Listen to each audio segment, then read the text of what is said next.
How do I say this sentence as Gaeilge? The work is a big problem.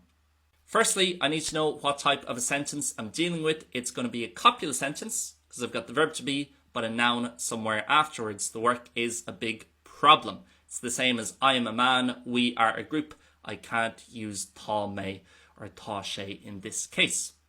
What about the structure? Essentially, it's like saying Messi is a footballer, the example I always give.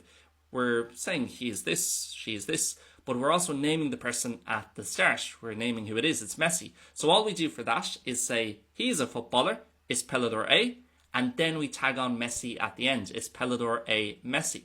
So let's do the same thing with our sentence here. It is a big problem, is fáib mhór í. Fáib is feminine, therefore the more takes the H, and we use the E instead of the A. And all we do is add on the work afterwards. So is fáib mhór í an obair. The work is a big problem.